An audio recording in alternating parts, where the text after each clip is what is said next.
Israel Israel ప్రజల యొక్క బానిసత్వము, వారి యొక్క అణిచివేత గురించి మనము ఒక క్లాస్లో చూసుకున్నాం. So we will continue the bondage today. So this we have already seen, and and again I am repeating this slide because we should know the crux of these 5 books in the law of Moses. The first book, Genesis, ఆదికాండం అనగా సమస్తమునకు ఆరంభమని ఒక యూదా దేశం, Israel దేశంగా ఆవిర్భవించడం మనం ఆదికాండంలో చూస్తాము. రెండవ పుస్తకము నిర్గమకాండం అనగా విడుదల, విమోచింపబడము. మరి లేవికాండం అనగా దహన బలులు అర్పించటము మరియు దేవుణ్ణి ఆరాధించటము గురించినటువంటి విషయాలు మనకు కనబడతాయి. సంఖ్యాకాండంలో ఇజ్రాయేల్ ప్రజలకు వచ్చినటువంటి శోధనలు, పరీక్షలు, ఆ పరీక్షల ద్వారా దేవుడు వారిని ఎలాగో శిక్షించి వారిని క్రమశిక్షణలోని తీసుకొచ్చాడో మనం నేర్చుకుంటాం. అదేవిధంగా ద్వితీయోపదేశ కాండంలో దేవుడు ఒక క్రొత్త తరానికి మరలా దేవుని యొక్క ఆజ్ఞలను, కట్టడలను, విధులను, సివిల్ లాస్ను, మోరల్ లాస్ను అనుగ్రహించి మరి వారికి బోధించాడు. మనము అవుట్లైన్ కనుక మనం చూసుకున్నట్లయితే నిర్గమాకాండాన్ని 3 భాగాలుగా విభజించుకున్నాం. మొదటి బానిసత్వము, మొదటి అధ్యాయం నుంచి 11వ అధ్యాయం వరకు.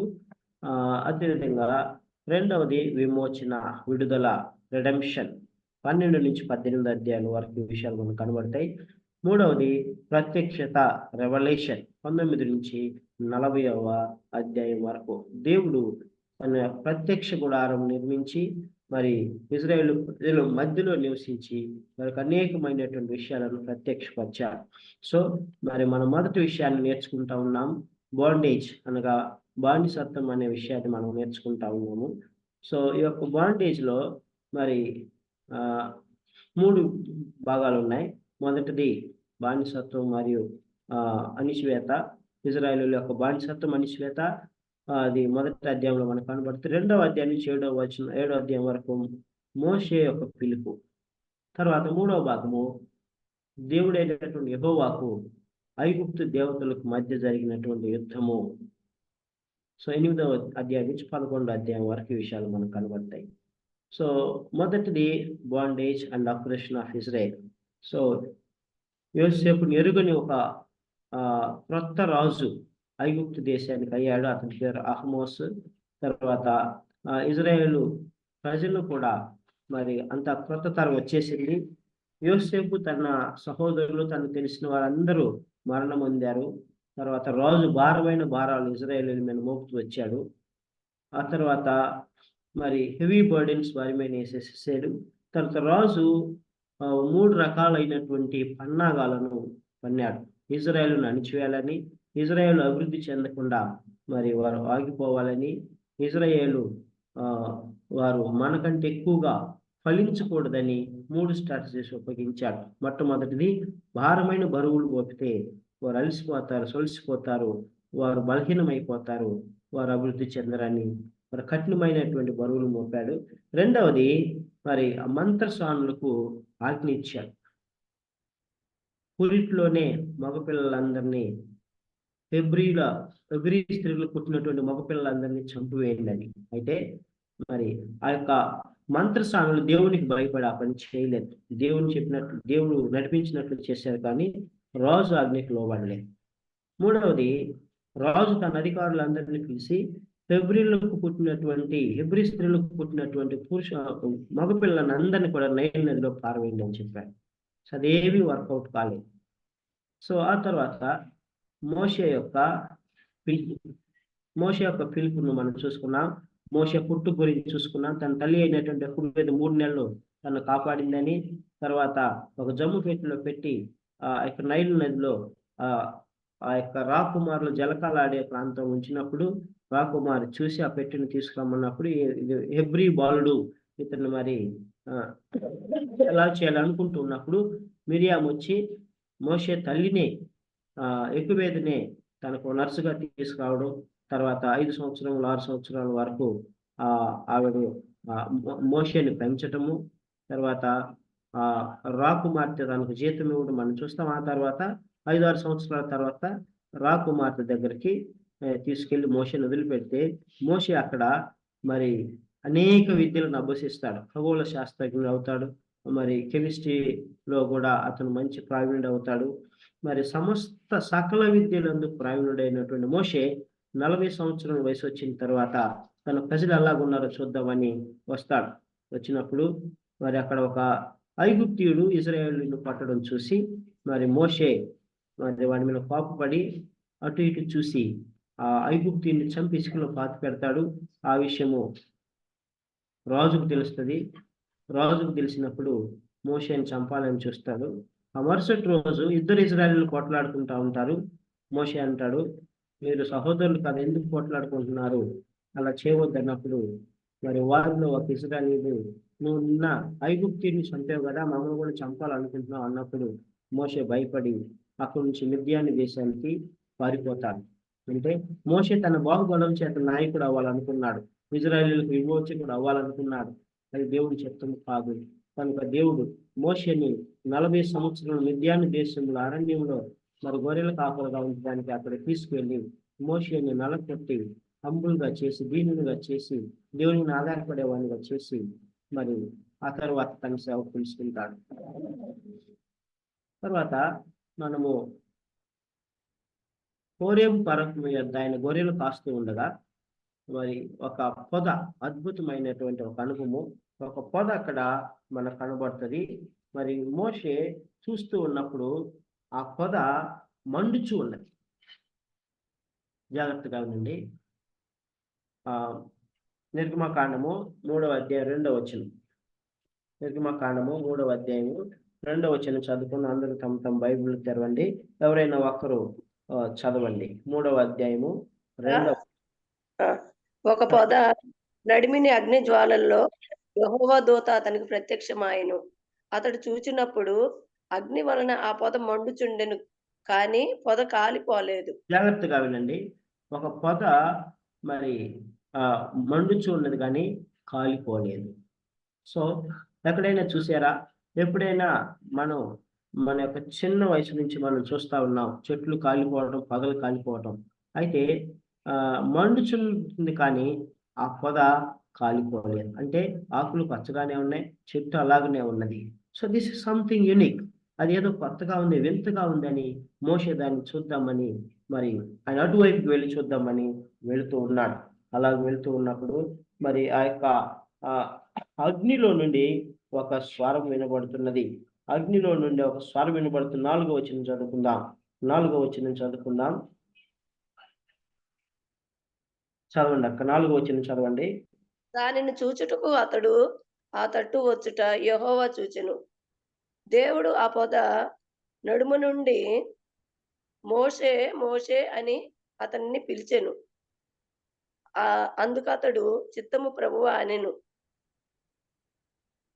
సో ఇక్కడ గమనించినట్లయితే ఆ పొద అటువైపు చూద్దామని మోషే వెళ్ళినప్పుడు ఆ పొదలో నుండి ఒక స్వరం వినపడుతుంది. 2 మార్లు పిలుస్తా ఉన్నాడు, మోషే మోషే అని పిలుస్తా ఉన్నాడు.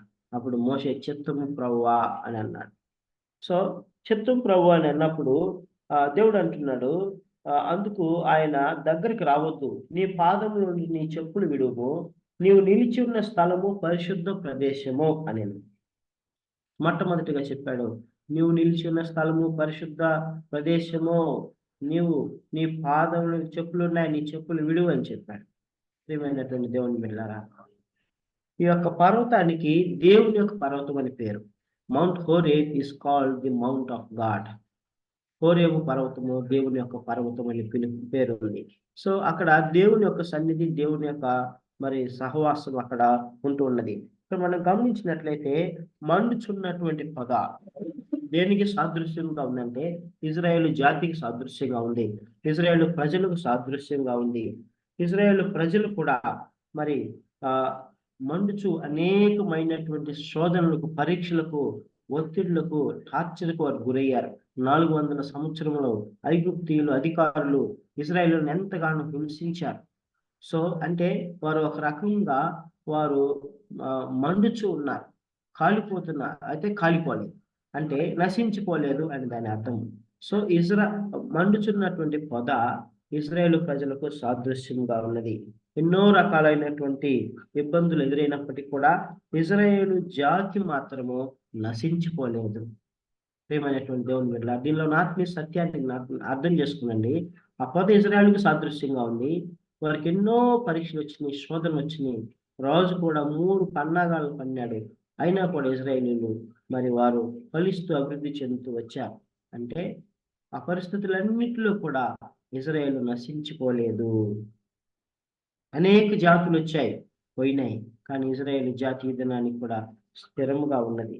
ప్రియమైనటువంటి దేవుని బిడ్డలారా, ఆ యొక్క పొద మరి దేవుని యొక్క ఒక హృదయాకారంలో ఉన్నదాన్ని భక్తులు చెప్తా ఉన్నారు. దేవుని యొక్క హృదయము ప్రజ్వలిస్తూ ఉన్నది. దేవుడు ఆ యొక్క పొద మధ్యలో ఉన్నాడు. మధ్యలో ఉండి మోషేని పిలుస్తా ఉన్నాడు, మోషే మోషే అని. సో కాబట్టి ఆ యొక్క ఇజ్రాయేలు ప్రజలకు మధ్యగా దేవుడు ఉంటున్నాడు.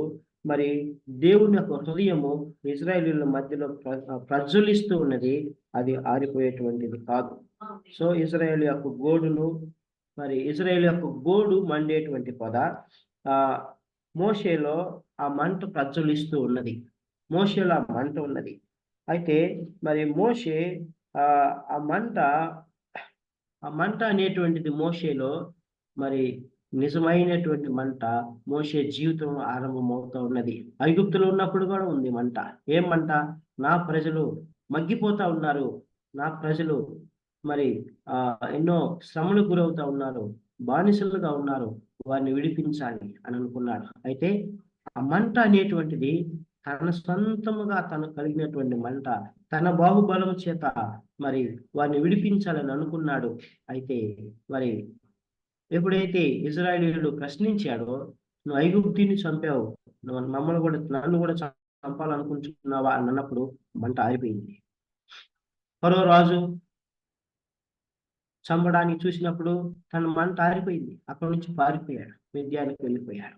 ప్రియమైనటువంటి దేవుని బిడ్డలారా, మన సొంత ఆలోచనతోటి, మన సొంత తలంపులతోటి, మన సొంత బాహుబలంతోటి మనం ఏదైనా చేయాలని ఒకటి తలించినప్పుడు, ఒక మంట మనలో ఉన్నప్పుడు ఆ మంట అనేటువంటిది ఎక్కువ కాలం నడవదు. ఆ మంట అనేటువంటిది ఆరిపోతుంది. ప్రియమైనటువంటి దేవుని బిడ్డలారా, అయితే ఆ మంట దేవుని వద్ద నుంచి వచ్చినప్పుడు, దేవుని యొక్క వాక్యానుసారమైనప్పుడు, దేవుని చిత్తానుసారమైనటువంటి మంట అయినప్పుడు, దేవుని యొక్క పరిశుద్ధాత్మ మనలో ఉంటూ మనల్ని మండిస్తూ ఉన్నప్పుడు ఆ మంట ఆరిపోదు. మనకు అప్పగించినటువంటి పని పూర్తి చేసే వరకు కూడా ఆ మంట ఆరిపోదు. ప్రియమైనటువంటి దేవుని బిడ్డలారా, ఇక్కడ మోషే నిజమైనటువంటి మంట అనేటువంటి అనుభవంలోనికి వచ్చాడు. దేవుని చేత మండింపబడుచున్నటువంటి ఆ యొక్క అనుభవంలోనికి వచ్చాడు. ఆ విధంగా అనుభవంలోకి వచ్చి అక్కడ ఉన్నాడు. అక్కడ ఉంటున్నప్పుడు మరి దేవుడు అంటున్నాడు, మోషే నీ చెప్పులు విడువము అని అంటున్నాడు. ప్రియమైనటువంటి దేవుని బిడ్డలారా, మోషే వెంటనే చెప్పులు విడిచాడు. చెప్పులు విడవటం అనేటువంటిది దేనికి సాదృశ్యంగా ఉందంటే దీనత్వానికి సాదృశ్యంగా ఉంది. Humbleness, humility. ప్రియమైనటువంటి దేవుని బిడ్డలారా, ఆ విధంగా మోషేలో మంట ప్రారంభమైనది. అది దేవుని వద్ద నుండి వచ్చినది, దేవుని చిత్తానుసారమైనది. దేవుడు మోషేని నాయకుడుగా ఎన్నుకొని అభిషేకించి వాగ్దానం ఇచ్చి మోషేలో ఒక మంటను మండించాడు. ప్రియమైనటువంటి దేవుని బిడ్డలారా, ప్రభు నిన్ను నన్ను రక్షించినప్పుడు కూడా పరిశుద్ధాత్మ అగ్నిని మనలో ఉంచాడు. పరిశుద్ధాత్మ అనేటువంటి మంటను మనలో ఉంచాడు. పరిశుద్ధాత్మ అనేటువంటి ఒక గొప్ప సహాయకుడిని మనలో ఉంచాడు. కాబట్టి అందుకనే బైబిల్ దేవుని వాక్యంలో దేవుడు సెలవిస్తా ఉన్నాడు, ఆత్మను ఆర్పకుడి అని అంటున్నాడు. క్వెంచ్ నాట్ ద స్పిరిట్ అని అంటున్నాడు.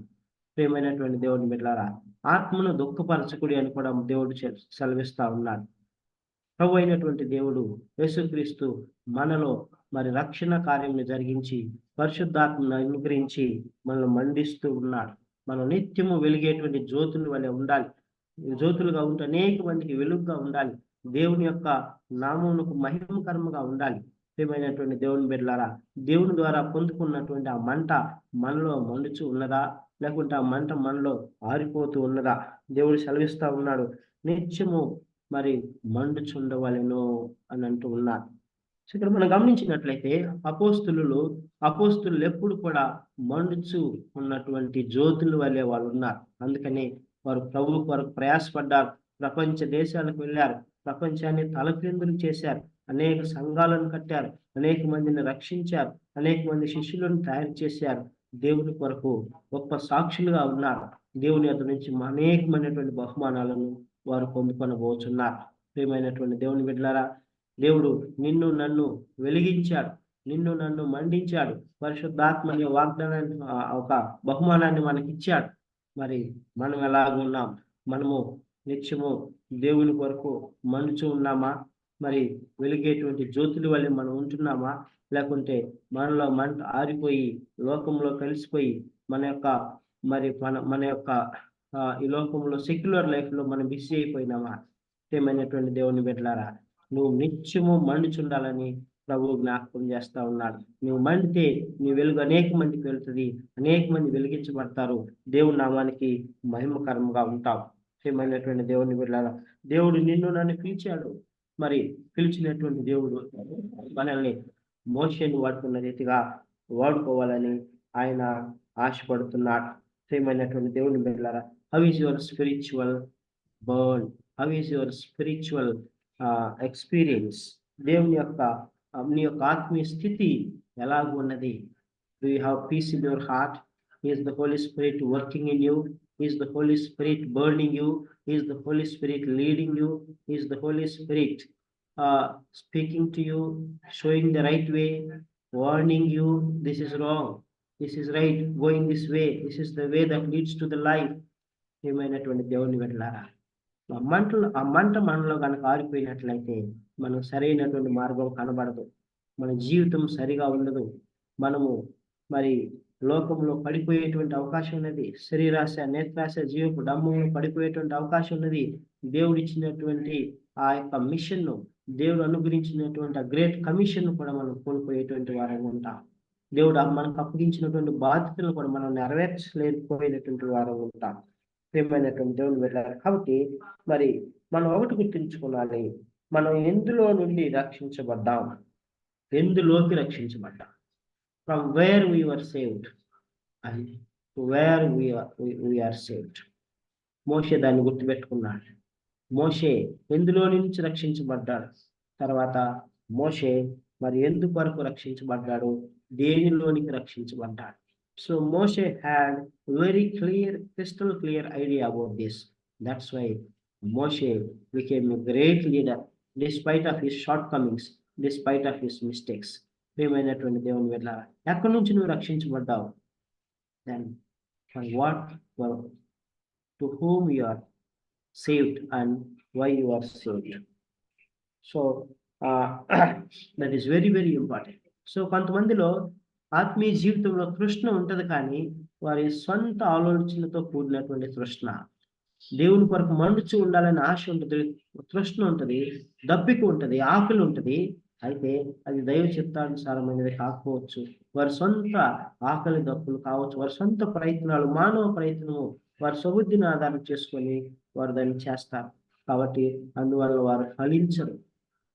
ప్రియమైనటువంటి దేవుని బిడ్డలారా, అయితే దేవుని చిత్తానుసారమైనటువంటి మరి ఆ యొక్క మంట, దేవుని చిత్తానుసారమైనటువంటి ప్రణాళిక, దేవుని చిత్తానుసారమైనటువంటి వాక్యానుసారమైనటువంటి ఆలోచన మనం కలిగి ఉన్నప్పుడు, ఆ తృష్ణను మనం కలిగి ఉన్నప్పుడు, ఆకలి దప్పులను మనం కలిగి ఉన్నప్పుడు మనము ఫలిస్తాం. అందుకని మత్తయి సువార్త 5వ అధ్యాయంలో ఒక అద్భుతమైనటువంటి మాట అంటాడు. మనం చాలా సార్లు చదువుకున్నాం. మత్తయి సువార్త 5వ అధ్యాయము, మత్తయి సువార్త 5వ అధ్యాయము, నీతి కొరకు ఆకలి 6వ వచనం, నీతి కొరకు ఆకలి దప్పులు గలవారు ధన్యులు, వారు తృప్తిపరచబడదురు. ఎవరైనా చదవండి మత్తయి సువార్త 5వ అధ్యాయము 6వ వచనం. నీతి కొరకు ఆకలి దప్పులు గలవారు ధన్యులు, వారు తృప్తిపరచబడదురు. నీతి కొరకు ఆకలి దప్పులు గలవారు ధన్యులు, వారు తృప్తిపరచబడదురు. సో మోషేకు ఆ యొక్క తృష్ణ వచ్చింది, ఆ దప్పిక వచ్చింది, ఆ యొక్క ఆకలి వచ్చింది, ఆ యొక్క మంట వచ్చింది, ఆ మంట మండుతూ ఉన్నాడు. ప్రియమైనటువంటి దేవుని బిడ్డలారా, నేను అగ్రికల్చర్ కాలేజ్ బాపూర్లో చదువుకునే రోజులో ఒక చిన్న దైవజనుడు ఉండేవాడు. ఆయన పేరు హాను. ఆ బ్రదరు మరి యవనస్తుడు అట. ఆ దినాల్లో ఆయన వివాహం కూడా చేసుకొనకుండా దేవుని యొక్క పిలుపుని అందుకొని ఆయన పరిచర్య చేస్తూ ఉండేవాడు. ఆయన మా హాస్టల్కి వచ్చి మరి అదే ఒకరోజు సాయంత్రము 1 గంట వాక్యం చెప్పేటువంటి వాడు. ప్రియమైనటువంటి దేవుని బిడ్డలారా, ఇప్పుడు నాకు గుర్తుంది ఆ బ్రదర్ చెప్పేటువంటి వాక్యము, ఆ బ్రదర్ మాట్లాడేటువంటి దేవుని మాటలు, వాక్యము ఆయన ఎప్పుడు కూడా మరి ఆశతో, మరి తృష్ణతో, మరి మండుచూ ఉండేవాడు. ఆయనలో ఉన్నటువంటి మంట మమ్మల్ని అందరినీ బలంగా తాకింది. మాతో మాట్లాడేది, దేవుని వాక్యం మాతో మాట్లాడేది. అయ్యో, దేవుని బిడ్డలు ఎలాగో మండుచూ ఉండాలి, యాక్టివ్గా ఉండాలి, ఆత్మతో నింపబడి ఉండాలి, ఆత్మ పూర్ణుడై మండుచు వాక్యం బోధించేవారు. ఆయనలో ఆ మంట మేము చూసేవారు. ప్రియమైనటువంటి దేవుని బిడ్డలారా, మన జీవితంలో కూడా మరి ఒక క్రైస్తవుడు ఎప్పుడు కూడా మండుచూ ఉండవాలి, ఆత్మచేత నింపబడి ఉండవాలి, ఆత్మానుసారమైన మాటలు పలుకుతూ ఉండవలెను, శరీరానుసారుడుగా ఉండకూడదు, మంట ఆరిపోకూడదు. ప్రియమైనటువంటి దేవుని బిడ్డలారా, అయితే మన శరీరంలో ఉన్నాం కనుక మన యొక్క జీవితంలో హెచ్చుతగ్గులు వస్తూ ఉంటాయి. మరి మన జీవితంలో మరి అనేకమైన ఎత్తుపల్లాలు వస్తూ ఉంటాయి. కానీ మనలో మంట మాత్రం ఆరిపోకూడదు. సంఘాల్లో కూడా దేవుడు ఒక దీపస్తంభాన్ని పెడతాడు. ఆ దీపస్తంభాన్ని మనం ఆరిపోయకూడదు. మన హృదయంలో మా దేవుడు పరిశుద్ధాత్మ అనేటువంటి దీపస్తంభాన్ని పెట్టాడు. ఆ దీపస్తంభం ఆరిపోకూడదు. పరిశుద్ధాత్మ మనం దుఃఖపరచకూడదు, బాధ పెట్టకూడదు. ఆ పరిశుద్ధాత్మ మనలో నుంచి మరి మనం విడిచి వెళ్ళకూడదు. ప్రియమైనటువంటి దేవుని బిడ్డలారా, మనం దేవుని యొక్క పరిశుద్ధాత్మకు ఆలయమై ఉన్నాం. The conclusion is that we should keep burning for the Lord God who has saved us. క్రీస్తు మండుచున్న ప్రకారం పరిశుద్ధాత్మను పొందుకున్న మనము, పరిశుద్ధాత్మ అగ్ని బాప్తిసం పొందుకున్న మనము మండుచు ఉండవలేను. Are we burning? Is there fire in our spiritual lives today? ప్రియమైనటువంటి దేవుని బిడ్డలారా, మనం పరీక్షించుకోవాల్సినటువంటి సమయము, దేవుని యొక్క వాక్యము మనం పరీక్షించుకొని మనం జ్ఞాపకం చేస్తాము. ఆ తర్వాత మనం చూసినట్లయితే 3వ అధ్యాయంలో దేవుడు ఆ మండుచున్న పదలో నుండి పిలిచి చెప్తాడు, మోషే, నేను అబ్రహాం, ఇస్సాకు, యాకోబుల దేవుడను మరి అని చెప్పగానే మోషే తన ముఖమును కప్పుకొని దేవుని వైపు చూడ వెరచెను. ప్రియమైనటువంటి దేవుని బిడ్డ, this is the first thing that happens when a person sees God. ఒక వ్యక్తి పరిశుద్ధుడైనటువంటి దేవుడిని, పరిశుద్ధమైనటువంటి అగ్నిని చూసినప్పుడు, దేవుని స్వరం విన్నప్పుడు, పరిశుద్ధమైన స్థలంలో ఉన్నప్పుడు, దేవుని వాక్యం చేత తాకబడినప్పుడు, we will be convicted of our sin. మన పాపముల చేత ఒప్పింపబడతాం. ఆయన పరిశుద్ధుడు, మనం పాపులమని, ఆయన నీతిమంతుడు, మనం దుర్నీతిమంతులు మనం రియలైజ్ అవుతాం. రాక్ బాటంలో మనం ఉన్నామని మనకు అర్థమవుతుంది. ప్రభువా, నేను పాపిని, ప్రభువా, నేను పాపిని, నన్ను క్షమించు అని చెప్తాం. That's what here happen to Moses. So Moshe తన ముఖమును కప్పుకొని దేవుని వైపు చూడ వెరచెను. ముందేం చేశాడు? ఈ పద ఎట్లా మండుతుందో చూద్దాము, ఇంకొక వైపు వెళ్ళి చూద్దాము. ఎటువైపు వెళ్ళి చూసినా మండుతాను ఉంది, కానీ కాలిపోవాలి. It was burning but not consumed. ప్రియమైనటువంటి దేవుని మీద అంత ఆశతో వెళ్ళినటువంటి మోషే దేవుని స్వరం వినగానే, ఆ పద మధ్యలో నుండి యెహోవా మాట్లాడుతూ మాట స్వరం వినగానే, ఆ మాట అగ్ని వంటి మాట మోషే హృదయాన్ని కలిసివేసినప్పుడు మోషే ముఖము కప్పుకొని దేవుని చూడ వెరచెను. Lord, I miss you. That's what happen to Peter. పేతురు కూడా చేపలు పడుతున్నప్పుడు ఉదయకాలంనే దేవుడు, పునరుద్ధానుడు అయినటువంటి దేవుడు ఆ యొక్క సముద్ర తీరమున వారి వద్దకు వెలిచి ఉండగా వారు అనుకుంటున్నారు, ఎవరో కొంతమంది శిష్యులు అన్నారు భూతం వస్తుంది అన్నారు. కానీ పేతురు గ్రహించాడు. దగ్గరికి వెళ్తూ ఉండగానే మరి బోధకుడు వస్తున్నాడు, యేసుక్రీస్తు వస్తున్నాడని చూడగానే what did he do? Lord, I am a sinner, I am not worthy అని చెప్పేసి తన పై వస్త్రాన్ని పీకేసి పడవలో నుంచి నీళ్ళలో దూకాడు. ప్రియమైనటువంటి దేవుని బిడ్డలారా, he realized, I am a sinner, I made a mistake, I went back to fishing again. నేను మరలా చేపలు పట్టుకోవడానికి వెళ్ళిపోయాను. దేవుడు నన్ను మనుషులు పట్టే జాలుగా చేశాడు. ప్రభువా, నేను తప్పు చేశాను.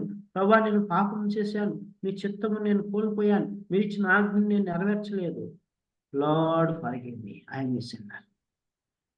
That's what happening to Moses. Lord, I'm a sinner. I'm unable to see. I cannot see you, Lord. అవ్వా నేను నిన్ను చూడలేను, పరిశుద్ధుడు నేను అపవిత్రుడు అని ముఖం కప్పుకొని వెరచెను. ఆ తర్వాత దేవుడు మోషేతో ఇంకా మాట్లాడుతూ ఉన్నాడు. దేవుడి యొక్క ప్రణాళిక చెప్తా ఉన్నాడు. మోషే, నేను ఐగుప్తులో ఉన్నటువంటి నా ప్రజల బాధను విన్నాను, నేను చూశాను, వారి కష్టాన్ని చూశాను, వారి మొర విన్నాను, వారి దుఃఖాలు నాకు తెలిసే ఉన్నాయి. కాబట్టి వారిని ఐగుప్తుల చేతుల నుండి విడిపించి మరి ఆ దేశంలో నుండి విశాలమైన మంచి దేశంలో, అనగా కనానీయులు, హిత్తీయులు, అమోరీయులకు, పెరిజీయులకు, హివ్వీయులకు, ఎబూసీయులకు నివాసస్థానమైన పాలు తేనెలు ప్రవహించే దేశంలో వారిని నడిపించుటకు దిగి వచ్చి ఉన్నాను. I came down from heaven to deliver my chosen people from the bondage of Egypt, from the slavery of Pharaoh.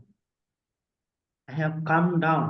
ఏమైనటువంటి దేవుని బిడ్డ, తను ఎన్నుకున్నటువంటి ప్రజలను, తను ప్రేమించినటువంటి ప్రజలను వారిని రక్షించడానికే, వారిని విడిపించడానికే దేవుడు ఎంత చేయడానికైనా, ఏమైనా చేయడానికైనా, ఎంత సాహసం చేయడానికైనా సిద్ధమే. దిగి వచ్చి ఉన్నాను అంటున్నాను. ప్రేమైనటువంటి దేవుని బిడ్డ, నిన్ను నన్ను రక్షించడానికి దేవుడు దిగి వచ్చాడు. నీకును నాకును పరిశుద్ధాత్మని వరాన్ని ఇచ్చాడు. మన కొరకు ప్రభువు ఏమైనా చేయడానికి సిద్ధమే. అయితే మనం విశ్వసించాలి. ఆ విధంగా మోషేకి తన ప్రణాళిక చెప్తా ఉన్నాడు. అయితే మరి మోషే అంటున్నాడు, దేవుడు అంటున్నాడు, రమ్ము నిన్ను ఫరో వద్దకు పంపేదను 9వ వచనంలో. అప్పుడు మరి నా ప్రజలను ఐగుప్తులో నుంచి తోడుకొని కనాను దేశానికి వెళ్ళు అని చెప్పాడు. ప్రియమైనటువంటి దేవుని బిడ్డ, దేవుడు మోషేకు తన ప్రణాళిక చెప్పినప్పుడు మోషే కుంటి సాకులు చెప్పడం ప్రారంభించాడు. మోషేకు తెలుసు తన బలహీనుడినని, తన పాపినని, అయోగ్యుడని, నేను నడిపించలేనేమో అనేటువంటి ఒక ఆలోచన కలిగి మోషే అంటున్నాడు, lord send some, who am I and what is my house hold. నేనే పాటి వాడును, నా కుటుంబం ఏ పాటిది, నేను యోగ్యుడును కాదు ప్రభా, నేను నడిపించలేని ప్రభా అని మొట్టమొదటి సాకు చెప్తా ఉన్నాడు. అప్పుడు దేవుడు అంటున్నాడు, చూడండి, చాలా అద్భుతమైనటువంటి మాటలు. ఈ మాటలు మనం జ్ఞాపకం ఉంచుకోవాలి. 11వ వచనం మరియు 12వ వచనం. అందుకు మోషే, నేను ఫరో యొద్దకు వెళ్ళుటకును ఇశ్రాయేలును ఐగుప్తు నుండి తోడుకొని పోవుటకును ఎంతటి వాడనని దేవునితో అనగా, ఆయన, నిశ్చయముగా నేను నీకు తోడై ఉందును, నేను నిన్ను పంపితిని అనుటకు ఇది నీకు సూచన. నీవు ఆ ప్రజలను ఐగుప్తు నుండి తోడుకొని వచ్చిన తరువాత మీరు ఈ పర్వతం మీద దేవుణ్ణి సేవించెదరు. మొట్టమొదటిగా మోషే అన్నాడు, నేను ఇశ్రాయేలు ప్రజలను ఐగుప్తు నుంచి విడిపించడానికి, వారిని నడిపించి కనాను దేశానికి తీసుకువెళ్ళటానికి నేను ఎంతటి వాడను, నేను చిన్నవాడను, నేను యోగ్యుడిని కాదు, నేను తగిన వాడిని కాదు అని అంటున్నాడు. అప్పుడు దేవుడు అంటున్నాడు, నేను నీకు తోడైందును, నిశ్చయముగా నేను నీకు తోడైందును, నేను నిన్ను పంపితునంటూ ఇది నీకు సూచన. మరి ప్రజలను ఐగుప్తుల నుండి తోడుకొని వచ్చిన తర్వాత ఈ పర్వతం మీద మీరు దేవుడిని ఆరాధిస్తారు అని చెప్తా ఉన్నాడు. దేవుడు నిశ్చయతనిస్తా ఉన్నాడు. Don't worry, you are unworthy, you have so many shortcomings and you are weak, but I am with you. నేను నీతో కూడా ఉన్నాను, నేను నీకు సహాయం చేస్తున్నాను, నేను నిన్ను వాడుకుంటానని దేవుడు మోషేకు అభయహస్తం ఇస్తా ఉన్నాడు. సో మొట్టమొదటి సాకు ఏం చెప్పాడు, ప్రభా నేనే పాటి వాడను, వారిని ఐగుప్తు నుంచి విడిపించడానికి, వారిని కనాను దేశానికి నడిపించడానికి నేను యోగ్యుడిని కాదంటున్నాను. దేవుడు ఏమంటున్నాడు, పర్లేదు, నేను నీకు తోడైంది, నేను నిన్ను నడిపిస్తాను, వెళ్ళు అని చెప్తాను. అప్పుడు మోషే మరొక సాకు చెప్తున్నాడు. ఏమంటున్నాడు, ప్రభా నేను ఇశ్రాయేలు ప్రజల వద్దకు వెళ్ళి నేను నా దేవుడు ఇట్లా నాతో మాట్లాడని చెప్తే వారు అడుగుతారు, ఆ దేవుడు పేరేంటి అని అడుగుతారు. ఆ దేవుడు ఎవరు, ఆయన పేరేమి అని అడిగిన అలా వారితో నేనేం చెప్పవాలను అని అంటున్నాడు. రెండవ సాకు, వారు నమ్మరేమో, వారు మీ దేవుడు ఎవరు, ఆ దేవుడు పేరేంటి అని అడుగుతారేమో అని అంటున్నాడు. అందుకు దేవుడు అంటున్నాడు 14వ వచనం. అందుకు దేవుడు అంటున్నాడు, అందుకు దేవుడు, నేను ఉన్నవాడును అనువాడనై ఉన్నానని మోషేతో నేను చెప్పాను. వాడను అనువాడనై ఉన్నానని మోషేతో చెప్పెను. ప్రియమైనటువంటి దేవుని వల్ల ఐయామ్ హూ ఐయామ్, నేను ఉన్నవాడను, వర్తమాన భవిష్యత్ కాలంలో ఉన్నవాడను, సృష్టికర్తనైనటువంటి దేవుడును నేనే అని దేవుడు సెలవిస్తా ఉన్నాడు. ఆ తర్వాత 16వ అధ్యాయం నుంచి 22వ అధ్యాయం వరకు కూడా దేవుడు ఏ విధంగా ఇజ్రాయేలీయులను విమోచిస్తాడో మోషేకి వివరిస్తాడు. నువ్వు వెళ్ళు, అద్భుత కార్యాలు, నేను నీకు ఇచ్చినటువంటి అద్భుత కార్యాలు ఆ యొక్క ఫరో ఎదుటి చేయి. ఫరో హృదయాన్ని కఠినపరుచుకుంటాడు, వెంటనే పంపించడు. ఆ తర్వాత 10 అద్భుత కార్యాలు నేను జరిగిస్తాను. ఐగుప్తు దేవతలను వారు దేవుళ్ళు కాదని, వారు మరి బలహీనులని, నేనే బలమైన దేవుడిని, సర్వశక్తిమంతుడిని నిరూపిస్తాను. 10వ అద్భుత కార్యము చేసిన తర్వాత అప్పుడు ఆయన మరి ఫరో మిమ్మల్ని అందరినీ కూడా వెళ్ళనిస్తాడు. అప్పుడు మీరు ఐగుప్తులో నుండి ఎంతో ధనమును సమకూర్చుకొని, మరి మీ పొరుగు వారి యొక్క ధనమును మరి పుచ్చుకొని మీరు ధనవంతులై తిరిగి మరి ఆ కానాను దేశానికి వస్తారు అని చెప్తారు. ప్రియమైనటువంటి దేవుని బిడ్డలు, ఇక్కడ మనం గమనించినట్లయితే దేవునికి కొన్ని పేర్లు ఉన్నాయి. Number 1 Elohim. ఎలోహీం అనగా సృష్టికర్త, అంటే క్రియేటర్ అని దేవుని యొక్క వాక్యంలో మనం చూస్తాం. రెండవదిగా అంటే సమస్తమును సృష్టించినటువంటి వాడు. రెండవది ఎల్ ఎలోహీం. ఎల్ ఎలోహీం అనగా యజమానుడు, లేకుంటే మాస్టర్ అనేటువంటి మాటకు అర్థము. మూడవది అడోనాయ్. అడోనాయ్ అనగా ప్రభువు, లోడ్ అనే మాట. సో ఎల్ ఒలాం అనేటువంటి మరొక పేరు దేవునికి ఉన్నది, అంటే ప్రత్యక్షపరిచేటువంటి దేవుడు, ప్రత్యక్షము చేసేటువంటి దేవుడు, రివీలింగ్ గాడ్. తర్వాత జైరే, జెహోవా జైరా, అంటే ద లార్డ్ విల్ ప్రొవైడ్, అంటే ఆయనే నాకు సంరక్షకుడు అని అర్థం. జెహోవా జైరా, మై ప్రొవైడర్, సంరక్షకుడు. జెహోవా రాఫా, హీలింగ్ గాడ్, స్వస్థపరిచే దేవుడు. జెహోవా నిస్సి, ఆయనే నా యుద్ధ ధ్వజము, నాకు విజయాన్ని అనుగ్రహించేవాడు. నిస్సి అనగా విజయాన్ని అనుగ్రహించేవాడు. ఎకోదియా అనగా పరిశుద్ధమైనటువంటి దేవుడు, పరిశుద్ధత. దెన్ షాలోమ్ అనగా సమాధానకర్త అయిన దేవుడు. సబోత్ అనగా కెప్టెన్ ఆఫ్ ఆర్మీ, సైన్యములకు అధిపతి అయిన దేవుడు. సిద్కేను అంటే దేవుని నీతి. తర్వాత షమ్మా అనగా దేవుడు నాలో ఉన్నాడు, నాతో కూడా ఉన్నాడు అనే సమీపస్తుడు అనే అర్థము. ఎలియోన్ అనగా ఆశీర్వాదము, దీవెన అనే మాట. మరియు రోయి అనగా కాపరి. ఏమైనటువంటి దేవుడు. ఈ యొక్క 14 పేర్లు దేవునికి బైబిల్ గ్రంథంలో, మరి ముఖ్యంగా పాత నిబంధన గ్రంథంలో వివిధ ప్రాంతాల్లో మరి ఆయనకి పెట్టబడినాయి. సో ఎందుకు ఇవన్నీ నేను చెప్పానంటే, అక్కడ నేను ఉన్నవాడను అనువాడనై ఉన్నాను అని అన్నాడు కనుక, సో దానికి వివరంగా ఈ యొక్క పేర్లన్నీ కూడా చెప్పడం జరిగింది. సో ఆ తర్వాత మనం గమనించినట్లయితే, సో 4వ అధ్యాయంలో మనకు వచ్చినట్లయితే మరలా మరొక పులి సాకు చెప్తాడు. ఇప్పుడు 2 సాకులు చెప్పాడు. మొట్టమొదటిది ఏంటి? నేనే పాటి వాడను, నేను ఎంతటి వాడను అని అన్నాడు. నేను నడిపించలేను అన్నాడు. రెండవది ఏం చెప్పాడు? నేను ఆ ప్రజల వద్దకు వెళ్తాను, వారు నన్ను అడుగుతారు, ఆ దేవుడి పేరు ఏంటి అని అడుగుతారు, నేనేం చెప్పాలి అని అన్నాడు. దేవుడు రెండింటికి సమాధానం చెప్పాడు. మూడవది ఏమన్నాడంటే, ప్రభు వాళ్ళు నా మాట నమ్మరు. ఏ విధంగా నమ్ముతారు? నేను వారి మధ్య లేను, 40 సంవత్సరాలు వెలుపలు ఉన్నాను, నా మాట వాళ్ళు ఎలా నమ్ముతారు ప్రభా? నేను వెళ్ళనంటాడు. అప్పుడు దేవుడు మోషేతో మాట్లాడతాడు. లేదు, నువ్వు వెళ్ళవలసిందే, మరి నీ చేతులు ఏముంది అని అడుగుతాడు. నా చేతిలో కర్ర ఉందంట, రాడ్ ఉందని అంటాడు. రాడ్ ఉంటే మరి మనకు సమయం లేదు కనుక నేను వివరిస్తా ఉన్నాను. 3 సూచక్రియలు దేవుడు మోషేకు చెప్తాడు. 3 సూచక్రియలు నువ్వు ఇశ్రాయేలు ప్రజలు ఎదుటి చేయి, వారు నిన్ను నమ్ముతారు. మొదటి సూచక్రియ, నీ చేతిలో ఉన్నటువంటి కర్రను, ఈ యొక్క ఫోటోలో మనం చూసుకున్నట్లుగా చేతిలో ఉన్న కర్రను కింద పడేసినప్పుడు అది పాము అవుతుంది. మరి అది అప్పుడు పాము అయినప్పుడు నువ్వు వెనుక నుంచి వెళ్ళి ఆ యొక్క పాము తోకను పట్టుకుంటే మరలా అది నీకు కర్ర అయిపోతుంది అని చెప్తాడు. సో అలాగనే మోషే చేస్తాడు. పామోగాని భయపడి పారిపోతాడు. దేవుడు అంటాడు, come Moshe hold on to tail అని అంటాడు. ఆ తోక పట్టుకునగానే మరలా అది రౌడ్ అయిపోతుంది. అది మొదటి సూచక్రియ. రెండో సూచక్రియ అంటే ఒకవేళ వారు మొదటి సూచక్రియ నమ్మకపోతే మరి రెండో సూచక్రియ అంటాడు. అదేంటంటే నీ యొక్క కుడి చేతిని నీ యొక్క రొమ్ము మీద పెట్టుకొని అంటాడు. సో అలాగ పెట్టుకునగానే మళ్ళా అంటాడు. తీయగానే అది తెల్లగా కుష్టి వ్యాధి కలిగినటువంటి హిమం వల్ల తెల్లగా అయిపోతుంది. మరలా అంటాడు, మోషే అదే చేయని మరలా నీ యొక్క ఛాతీ మీద పెట్టుకో, మరలా బయటికి అంటాడు. అలా తీయగానే ఆ కుష్టిపోయి మరలా నార్మల్ చేయాలి.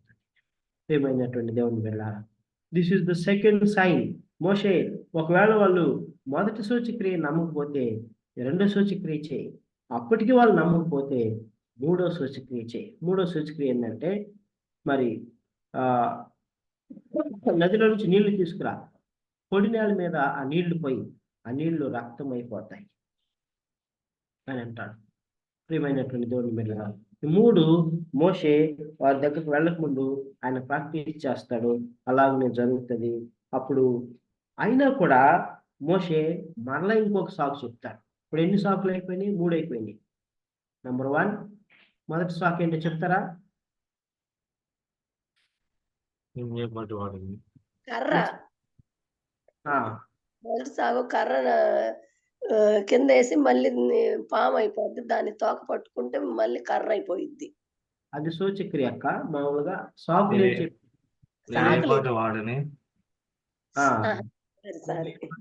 అంటాడు. రెండవ సాకు ఏం చెప్తాడు?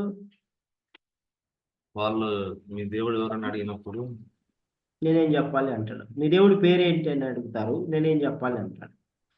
మూడోది ఏమంటాడు? వాళ్ళు నమ్మరంట, నా మాట వినరు అంటాడు. ఇప్పుడు నాలుగవది మనం గమనించినట్లయితే,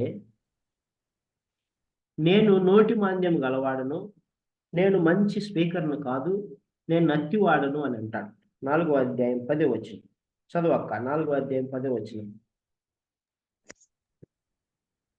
అప్పుడు మోషే, ప్రభువా, ఇంతకు మునుపైనను నీవు నీ దాసునితో మాట్లాడినప్పటి నుండి అయినను నేను మాట నేర్పరిని కాదును. నేను నోటి మాంద్యము నాలుక మాంద్యము కలవాడనని యెహోవాతో చెప్పాడు. ప్రభువా, నేను నోటి మాంద్యం గలవాడను, నాలుక మాంద్యం గలవాడను, నేను మాట నేర్పరిని కాదు, ఎవరినైనా పంపించు అని అన్నాడు. అప్పుడు దేవుడు అన్నాడు, గుడ్డివాడిని, మోగవాడిని, చెవిటివాడిని, దృష్టి గలవాడినేమి పుట్టించిన వాడెవడు? నేనే కదా, యెహోవానైనా నేనే అని కోపపడ్డాడు దేవుడు. మోషే, ఎందుకు అలా మాట్లాడుతున్నావు? మోగవాడిని ఎవరు సృష్టించారు? కుంటివాడిని ఎవరు సృష్టించారు? గుడ్డివాడిని ఎవరు సృష్టించారు? నేనే కదా, ధైర్యంగా ఉండు, వెళ్ళు అని దేవుడు చెప్పాడు. కాబట్టి వెళ్ళుమని అన్నాడు. అనేమన్నాడు, నేను నీ నోటికి తోడై ఉండి నీవు ఏమి పలుకవలసినది నీకు బోధించదనని అతనితో చెప్పాను. అందుకు నేను నువ్వేం మాట్లాడాలని నేను నీ నోట్లో ఆ మాటలు ఉంచుతాను, ధైర్యంగా ఉండు, వెళ్ళిపో అని మోషేని దేవుడు ధైర్యపరుస్తాడు. అప్పుడు మోషే అంటాడు, అప్పటికి ఎన్ని అని 4 సాకులు అయిపోయింది. మన ఐదోది ఏమంటాడు? 13వ వచనం. 13వ వచనం చదవలేక. అందుకు అతడు, అయ్యో ప్రభువా, నువ్వు పంపతలిచిన వారినే పంపమనగా ఆయన మోసే మీద కోపడి, లేవీయుడవు నీ అన్నయ్య అయిన అహరోను లేడా? అతడు బాగా మాట్లాడగలడని నేను ఎరుగుదును. ఇదిగో అతడు నిన్ను ఎదుర్కొని వచ్చుచున్నాడు. అతడు నిన్ను చూచి తన హృదయమందు సంతోషించును. సో ఇక్కడ మనం గమనించినట్లయితే ఇంకొక సాకు ఏం చెప్తున్నాడు? ఇవన్నిటి కూడా దేవుడు సమాధానం చెప్తా ఉన్నాడు. దేవుడు బలపరుస్తూ వస్తుంటే మోషే అంటాడు చివరికి అవన్నీ అయిన తర్వాత, ప్రభువా, నువ్వు ఎవరినైతే పంపించాలనుకున్నావు వాళ్ళనే పంపించు, నేను నన్ను పంపించొద్దంట. అయితే దేవుడు మోషేనే పంపించాలనుకుంటున్నాడు. ఏమైనటువంటి దేవుని వెళ్ళారా? దేవుడు కోపం వచ్చింది. అరే, నేను నీకు తోడై ఉంటానన్నాను, మరి సూచక్రియలు ఇచ్చాను, మరి నీ ప్రజలు వారు నమ్మునట్లుగా 3 సూచక్రియలు నీకు ఇచ్చాను, నేను నీ నోటికి తోడై ఉంటానన్నాను, ఇంకేం కావాలి నీకు? మోషే, గోహెడ్ ప్రొసీడ్ అని కోపపడి మరి మోషే అన్న అయినటువంటి అహరోను దేవుడు ఎన్నుకుంటాడు. నీ అన్నయ్య అహరోను ఉన్నాడు కదా, ఆయన మంచిగా మాట్లాడతాడు, మంచి వక్త, అతను నేను ఎదుర్కొని వస్తున్నాడు, అతను నీకు బోరుగా ఉంటాడు, అతను నీ పక్షంగా మాట్లాడతాడు, నువ్వు అతనికి చెప్పు అని దేవుడు సెలవిస్తాడు. సో ఆ విధంగా అహరోను ఎన్నుకుంటాడు. అయితే ఇక్కడ మనం జ్ఞాపకం ఉంచుకోవాల్సింది ఏంటంటే, ప్రియమైనటువంటి దేవుని వెళ్ళారా, మోషే యొక్క సాకు చెప్పటం వలన ఎక్కడో తెలియనటువంటి భయము, ఆయనలో ఇన్సెక్యూరిటీ, ఆయనలో కొంచెము ఎలిమెంట్ ఆఫ్ అవిశ్వాసం ఉండటం వలన మోషే యాజకత్వాన్ని కోల్పోయాడని మనం జ్ఞాపకం ఉంచుకున్నాలి. యాజకత్వం అహరోనికి ఎందుకు వచ్చిందంటే, మోషే ఇంకెవరినైనా ప్రభువా, నేను అతివాడు, నన్ను సాకులు చెప్తా ఉన్నప్పుడు దేవుడు మరి అహరోన్ని ఎన్నుకున్నాడు. ప్రియమైనటువంటి దేవుడిని వెళ్ళారా, సో మనము పని చేయకపోతే దేవుడు ఇంకొకరు ఎన్నుకుంటాడు. దేవుడు చెప్పిన పని మనం చేయకపోతే, మనం అలక్ష్యం చేస్తే, నిర్లక్ష్యం చేస్తే దేవుడు ఇంకొకరిని ఎన్నుకుంటాడు. ఆ యొక్క గొప్ప భాగ్యాన్ని మోషే కోల్పోయాడు. సో అయితే మరి ఆ అహరోను ఎన్నుకున్నప్పుడు అహరోను బంగారు దూడని చేసి మరి పాపం చేశాడు. ఇజ్రాయేలు పాపమునకు కారణమయ్యాడు. ప్రియమైనటువంటి దేవుని బిడ్డలారా, మరి మనము అలాగ ఉండకూడదు. దేవుడు స్పష్టంగా మనతో ఏం మాట్లాడుతున్నాడో మనం గ్రహించుకున్నాలి. మన ఎడల దేవుడి ప్రణాళికలు ఏమైనా అవి మనం తెలుసుకున్నాలి, అవి ఎరగాలి, వాటిని మనము అనుసరించి నడుచుకున్నాలి, వాటిని మనం చేయాలి. దేవుడి నామాన్ని మనము మహిమపరచవలసి ఉన్నది. ప్రియమైనటువంటి దేవుని బిడ్డలారా, ఆ తర్వాత మనం గమనించినట్లయితే దేవుడు అంటాడు, ఇశ్రాయేలు నా కుమారుడు, నా జ్యేష్ఠ కుమారుడు అని అంటాడు. మోషే అప్పుడు ఐగుప్తుకి వెళ్ళిపోతాడు. ఇంకా మోషే బయలుదేరి తన మామ అయినటువంటి ఇత్రో దగ్గరికి వెళ్ళి విషయం చెప్తాడు.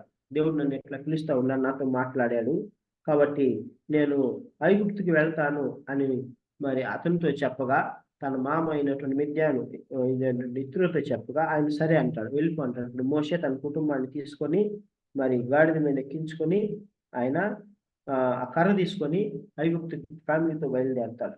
అలాగే బయలుదేరుతున్నప్పుడు దేవుడు అతనితో మాట్లాడతాడు. అప్పుడు 22 వచ్చిన అప్పుడు 4వ అధ్యాయం 22, అప్పుడు నీవు ఫరోతో ఇశ్రాయేలు నా కుమారుడు, నా జ్యేష్ఠ పుత్రుడు అని చెప్పు అని అంటాడు. సో మరి ఇశ్రాయేలు తమ దేవుడైన యెహోవాను ఆరాధించినట్లు మరి వారిని పోనిమ్ము అని చెప్పు అని అంటాడు. ఏమైనటువంటి దేవుని వెళ్ళారా, జ్యేష్ఠ పుత్రుడు అని ఇక్కడ సెలవిస్తా ఉన్నారు. సో ప్రభు అయినటువంటి యేసుక్రీస్తు కూడా మరి మరణంను జయించి తిరిగి లేచినటువంటి వారిలో మొట్టమొదటి వాడిగా ఉన్నాడు. ఆ తర్వాత మరి ఆ యొక్క జ్యేష్ఠత్వం గురించి కూడా దేవుడు మాట్లాడుతూ ఉన్నాడు. సో ఇశ్రాయేలు నా జ్యేష్ఠ కుమారుడు కనుక ఐగుప్తు రాజు వారిని పోనీయట్లేదు కనుక 10వ తెగులు ఏంటంటే, ఐగుప్తులో ఉన్నటువంటి రాజు గృహం మొదలుకొని దాసుని గృహం వారు కూడా జ్యేష్ఠ ముఖ్య కుమారుడు మరణం ఉండదు. ప్రియమైనటువంటి దేవుని బిడ్డలారా, దేవుడు ఆ విధంగా చేశాడు. ఆ తర్వాత సిప్పోరా ఏం చేస్తుందంటే మరి తన కుమారునికి సున్నతి చేస్తుంది. ఆ మార్గంలో మరి మోషే సున్నతి చేసే విషయంలో సిప్పోరా సహకరించినప్పుడు కుమారునికి సున్నతి చేయరు. అయితే దేవుడు మార్గ మధ్యంలో ఎదుర్కొని మరి వాడిని చంపజూడగా, అప్పుడు సిప్పోరా అది గ్రహించుకొని వెంటనే వాడగలిగిన ఒక రాయిని తీసుకొని తన కుమారునికి సున్నతి చేస్తుంది. ఆ విధంగా తన కుటుంబాన్ని కాపాడుకుంటుంది. అప్పుడు మోషే అహరోనులు ఐగుప్తుకి వెళ్తారు. 30-31 వచనాలు మనం చూసినట్లయితే ఐగుప్తుకి వెళ్ళి ఏం చేస్తారంటే ఆ సూచక్రియలను చేస్తారు వారి ఎదుట. ఇదిగో దేవుడైన యెహోవా మన పితరుల దేవుడు, అబ్రహాము, ఇస్సాకు, యాకోబులు దేవుడు మమ్మల్ని పంపించాడు, దానికి రుజువులియే, ఇదిగో ఈ 3 సూచక్రియలు చేశాడని వారి ఎదుట చేసినప్పుడు అప్పుడు వారు నమ్ముతారు. వారు నమ్మి మరి వారికి నమస్కారం చేస్తారు. అప్పుడు మోషే నాయకుడు అవుతాడు. ప్రియమైనటువంటి దేవుని బిడ్డలారా, ఒకప్పుడు తిరస్కరించిన ప్రజలు ఇప్పుడు వంగి నమస్కారం చేస్తా ఉన్నారు, ఇప్పుడు నమ్ముతూ ఉన్నారు. అప్పుడేమో తిరస్కరించి త్రోసివేశారు, మరి మిద్యానికి పారిపెట్టేట్టు చేశారు. ఇప్పుడేమో వామ్ వెల్కమ్ చేస్తా ఉన్నారు. కారణం ఏంటో తెలుసా? ఇది దేవుని సమయము, దేవుని చిత్తము, దేవుని ఆజ్ఞ మేరకు వారు మరి ఇశ్రాయేలు ప్రజలను విడిపించడానికే వెళ్ళారు. దేవుడు పంపాడు, వారు వెళ్ళారు. ప్రియమైనటువంటి దేవుని బిడ్డలారా, మన జీవితంలో కూడా దేవుని చిత్తమును మనం తెలుసుకుంటూ దేవుని ఆజ్ఞ మేరకు వాక్యానుసారం మనం వెళ్ళినప్పుడు మనము అంగీకరించబడతాం. మనము మరి దేవుని పని చేస్తాం. దాని ద్వారా దేవుని నామానికి మహిమ. సో 5వ అధ్యాయానికి కనుక మనం వచ్చినట్లయితే 5వ అధ్యాయంలో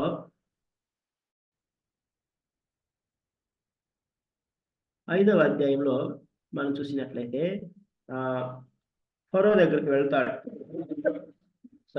మోషే అహరోను ఫరో దగ్గరికి వెళ్తారు. ఫరో దగ్గరికి వెళ్ళి మొట్టమొదటిగా చెప్తారు. ఏమని చెప్తారు? అరణ్యంలో నాకు ఉత్సవము చేయుటకై నా జనులను పోనిమ్మని యెహోవా ఆజ్ఞాపించి ఉన్నాడు, మాకు మమ్మల్ని పోనివ్వు అని అంటారు. అప్పుడు ఏమంటారు తెలుసా ఫరో? మీ మాట విని మిమ్మలను పోనివ్వడానికి యెహోవా ఎవడు అని గర్వంగా అహంకారంగా మాట్లాడతాడు. 5వ అధ్యాయం 2వ వచనం. ఫరో అంటాడు, నేను అతని మాట విని ఇశ్రాయేలును పోనిచ్చుటకు యెహోవా ఎవడు? నేను యెహోవాను ఎరుగును, ఇశ్రాయేలును పోనీయనని. చాలా కఠినముగా ఒక అన్ని జనుడు ఎట్లయితే మాట్లాడతాడు, దేవుని ఎరుగునటువంటి రాజు అలాగూ మాట్లాడాడు. ఆయన ఎవరో నాకు తెలియదు, నేను పంపించను. అసలు ఎవరైనా ఆయన మాట నేను ఎందుకు వినాలి? నేనే రాజును. ఈ యొక్క భూమి మీద ఉన్న రాజులందరినీ కలుపుకుంటే నేను గొప్పవాడును, అందరూ నాకు దాసులు. ఆ దినాల్లో ఐగుప్తు సామ్రాజ్యము ప్రపంచంలో కల్లా గొప్ప సామ్రాజ్యం. ఐగుప్తు రాజే మరి గొప్ప రాజు. సో అహంకారంతో గర్వంతో ఆయన అలాగూ మాట్లాడుతూ ఉన్నారు. ప్రియమైనటువంటి దేవుని బిడ్డలారా, ఆ విధంగా వాళ్ళు ఉన్నారు. సో ఆ విధంగా ఉంటూ ఉన్నప్పుడు మరి ఆ రాజు ఏం చేశాడు? వెంటనే మోషే అట్లా వచ్చి చెప్పగానే వీరి మీద ఇంకా భారాలు దించారు. మీకు ఇటుకులకు రా మెటీరియల్ కూడా ఇయ్యము, మీరే వెళ్ళి తెచ్చుకోండి అని చెప్పేసినప్పుడు వారు మరి ఇస్రాయేల్ దేశమంతా వెళ్ళి రా మెటీరియల్ తీసుకొని వారు చేస్తా ఉన్నారు, పనులు చేస్తా ఉన్నారు, వెట్టి చాకరీ చేస్తా ఉన్నప్పుడు మరి వారి పైన ఉన్నటువంటి అధికారులు వారి టార్గెట్ ఇచ్చారు. మీరు అవన్నీ తెచ్చుకోవాలి, రోజు వారి ఇటుకలు ఎన్నైతే చేయాలో అన్ని చేయాల్సింది అన్నప్పుడు ఇజ్రాయేల్ నాయకులు మరి రాజును కలవడానికి వెళ్తారు. ఫరో ఏమైనా సాయం చేస్తాడేమో, ఇವರು మన ఎడల అన్యాయం చేస్తా ఉన్నారు, అన్యాయంగా మనల్ని పడుతున్నారు, తిడుతున్నారు, మన తప్పేం లేదు, వారి తప్పే, రాజు ఏమైనా సాయం చేస్తాడని వెళ్తే రాజు కూడా అదే మాట చెప్తారు. లేదు లేదు, మీరు సోమరులు, మీరు పని చేయడానికి ఇష్టం లేక మీరు మీ దేవుడైనట్టు యెహోవాను ఆరాధించడానికి అరణ్యానికి వెళ్దామని అంటున్నారు. మరి మీరు సోమరులు, వెళ్ళండి, మీకు ఏమి ఇవ్వబడదు, రా మెటీరియల్ ఇవ్వబడదు, మీకు టార్గెట్స్ పూర్తి చేసుకోవాలని వారిని మరి గద్దించి బెదిరించి పంపిస్తారు, రిజెక్ట్ చేస్తాడు వాళ్ళ యొక్క రిక్వెస్ట్ని. అప్పుడు వారు తిరిగి వస్తూ ఉంటే మోషే అహరోను ఎదురొస్తారు. అప్పుడు వారు అంటారు, వారు మా ప్రాణములు ఇసుకేటట్లు చేశారు, మా యొక్క స్థితిని దురవస్థలోకి నెట్టేశారు, మేము ఇంకా భయంకరమైనటువంటి వారం బానిసత్వంలోకి వెళ్ళిపోతా ఉన్నాం, మరి ఐగుప్తీయులు మమ్మల్ని ఇంకా టార్చర్ చేస్తున్నారని వారు కోపపడి విరక్తి చెంది మోషే అహరోనుల మాట వినడానికి ఇష్టపడరు. అప్పుడు మోషే దేవుని యొద్దకు వెళ్ళి ప్రార్థన చేస్తాడు. 5వ అధ్యాయం 22వ వచనం. మోషే యెహోవా యొద్దకు తిరిగి వెళ్ళి, ప్రభువా, నీవేళ నీ ప్రజలకు కీడు చేసేటివి, నన్నేళ్ళ పంపితివి. నేను నీ పేరట మాట్లాడుటకు ఫరో యొద్దకు వచ్చినప్పటి నుండి అతడు ఈ జనులకు కీడే చేయుచున్నాడు, నీ జనులను నీవు విడిపింపలేదని నేను. అప్పుడు దేవుడు 6వ అధ్యాయంలో మరలా మాట్లాడతాడు, మోషే, నేను ఈ ప్రజలు నిశ్చయముగా విడిపిస్తాను, మొదటిగా ఐగుప్తు దేవులకు తీర్పు తీరుస్తాను, నీవు మరలా ఫరో యొద్దకు వెళ్ళు, ఇదే మాట చెప్పు, మరి నేను అద్భుత కార్యాలు చేస్తాను. మరి ఆయన హృదయాన్ని కఠినపరుచుకుంటాడు. తర్వాత 10వ తెగులు వచ్చినప్పుడు ఆయన పంపిస్తాడు. అప్పుడు మీరు సమృద్ధి గలవారే మరి ఐగుప్తుని విడిచి ఐగుప్తు బానిసత్తులను విడుదల పొందుకొని వెళ్ళిపోతురు అని అంటారు. ప్రియమైనటువంటి దేవుని బిడ్డలారా, so this is what we see about Moses calling and Moses meeting Israelites as well as the Pharaoh, and Moses became a spiritual leader, God elected leader, దేవుని చేత ఎన్నుకోబడినవాడు. సో మన జీవితంలో మరి ప్రియమైనటువంటి దేవుని బిడ్డలారా, are we burning for Christ? Moshe వలె మనం మండుచున్నామా? అపోస్తలుల వలె మనం మండుచున్నామా? క్రీస్తు వలె మనం మండుచున్నామా? ఆ వెలుగు మనలో నిత్యం ఉంటుందా, లేకుంటే ఆరిపోతా ఉందా? ప్రియమైనటువంటి దేవుని బిడ్డలారా, వెలుగు మంట ఆరిపోతుందంటే there is something wrong in us, we are fallen. So to rise again to the occasion. మనం తిరిగి నిలబడాలి, మండాలి. క్రీస్తు మంట మనలో ఉండాలి, పరిశుద్ధాత్మ మనలో మండుచు ఉండాలి. మనం క్రీస్తుకు సాక్షులుగా ఉండాలి. ప్రియమైనటువంటి దేవుని వెళ్ళారా, let us examine ourselves where we have fallen and rise up to the occasion. The Lord will help us. దేవుడు అంటున్నాడు, నేను నీకు తోడైందును, దిగులు పడవద్దు, నేను నీకు తోడైందును. నేను నీకేం మాట్లాడాలో నేను నేర్పిస్తాను. నా వాక్యం నేను హృదయంలో ఉంచుతాను. పరిశుద్ధాత్మ నీలో ఉదయింపు చేస్తాను అంటున్నాడు, వెలిగింపు చేస్తాను, ఉజ్జింపు చేస్తాను అంటున్నాడు. The second thing, so are we making excuses like Moses, rejecting God's call, trying to reject God's call? మోషే అంటున్నాడు, ఇంకెవరినైనా పంపించంటున్నాడు. But what God is telling, no Moses, I want to send you alone. You only. మనం కూడా అనుకుంటాం, ఇంకెవరికైనా బాధ్యత అప్పగించే బాగుండు, లేకపోతే ఇంకెవరైనా సువార్త చెప్తే బాగుండు, ఇంకెవరైనా సాక్ష్యం చెప్తే బాగుండు అనుకుంటాం. But God is telling, that's okay, but I want you to tell this testimony. I want you to share the gospel. I want you to be witness unto me. I want you to be humble. I want you to be holy. I want you to be my servant. ప్రియమైనటువంటి దేవుని బిడ్డలారా, దేవుడి పిలుపునకు మనం exercise చెప్పకూడదు, తృణీకరించినట్లయితే నష్టపోతాం. మరి దేవుని చిత్తాన్ని మనము ఒకవేళ మనం పిలుపుని అంగీకరిస్తున్నాము, అంగీకరించి దేవుళ్ళకి వచ్చిన తర్వాత, are we doing God's will are we doing our own will? మన సొంత జ్ఞానము, మన సొంత తెలివితేటలు ఉపయోగించి, మన బాహుబలం ఉపయోగించి, మన పలుకుబడిని ఉపయోగించి, పరిస్థితులను బయట సమాజంలో, కుటుంబంలో ఉన్న పరిస్థితులను అనుసరించి మనం వెళ్తున్నామా? దేవుని వాక్యాన్ని ఆధారం చేసుకొని, దేవుని వాక్యం ఏం చెప్తుందో దాని ప్రకారం మనం నడుచుకుంటున్నామా? ప్రియమైనటువంటి దేవుని బిడ్డలారా, దేవుని వాక్యమును దివరాత్రులను ధ్యానించి దాన్ని అనుసరించి నడుచుకుని వాడు ధన్యుడు. So therefore, my dear brothers and sisters, how is our spiritual life? Blessed are you if you are burning, though you fall, you are rising again and standing for the Lord. Blessed are you accepting God's call and walking with God. Blessed are you if you do the will of the Lord according to the word of God. ప్రియమైనటువంటి దేవుని మీద మంట ఆరిపోయినట్లయితే, కుంటి సాకులు మనం చెప్తూ ఉన్నట్లయితే, మన సొంత జ్ఞానం ఉపయోగించి దేవుని యొక్క చిత్తం ఎరగినట్లయితే, something is wrong with us. God is calling you and me in emergency to turn to God and to set right the things, set right our hearts, set right our houses. May the Lord bless this word. దేవుడి మాటలు దీవించుగా ప్రార్థన చేసుకుందాం.